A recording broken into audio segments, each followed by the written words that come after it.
Dalam surah Al-Baqarah ayat 286, seseorang tak pikul dosa orang lain. Tapi saya benar dengar penceramah mengatakan dosa isteri berhutang dengan suami. Tolong jelaskan tentang hal ini. Dia kata dalam surah Al-Baqarah dia menyebutkan seseorang itu tanggung dosanya sendiri. Tetapi guanya ada ustaz ngajar, ada dia kata suami tanggung pula dosa suami. Dosa isteri. Dengar molek. Agama ni dengan Quran dan hadis, ijma' dan qiyas. Bukan dengan Quran saja, bukan dengan hadis saja. Faham? Dia kena hak asal Quran hadis. Yang memahamkan kepada kita ijma' dan qiyas. Jadi bila Quran berkata begitu, siapa penafsir bagi Quran? Nabi Muhammad sallallahu alaihi wasallam. Faham lagi? Betul tak? Dia orang paling pandai tafsir Quran. Wajib kita intikak. Maka Nabi pun mengeluarkan sabda-sabdanya. Orang ni tanggung dosa orang ni tanggung dosa orang ni. Jadi hak kita boleh katanya, seseorang itu tidak tanggung dosa orang lain, melainkan hak tu kena ada. Faham lagi? Sebab dalam Quran kata wajib semayang bila masuk waktu 5 kali sehari. Dalam hadis pula kata kalau mari haid haram semayang. Betul tak?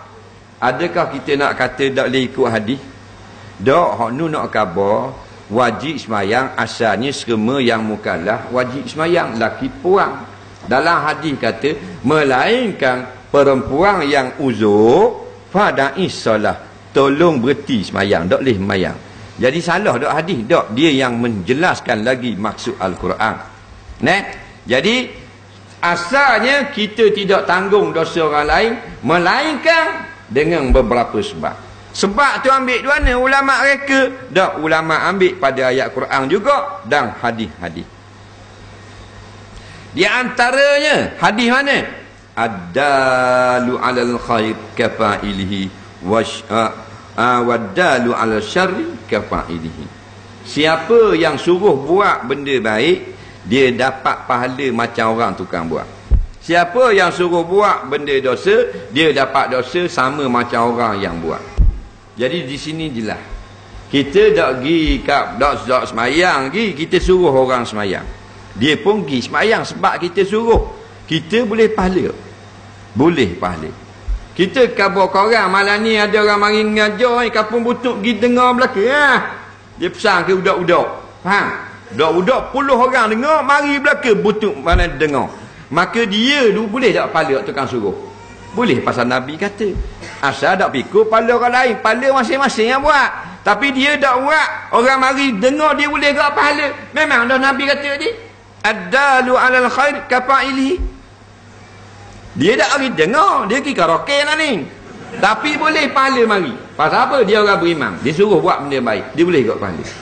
Begitu juga suruh benda jahat, dapat pahala. Dapat dosa sama juga dengan orang yang buat jahat. Sekali pun tukang tunjuk arah, kata kat ni kedai nombor ekor haram. Kat ni mukona kanan depan sikit, kiri tu kedai nombor kuning. Kedai kuning cek tu.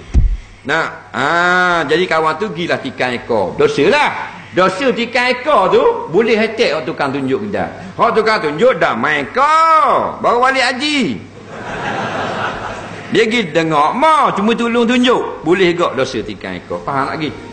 Maka jika asalnya memang tak pikul dosa orang lain, tapi dalam bab suami isteri, suami kalau benarkan isteri dia buat dosa, suami tanggung juga dosa.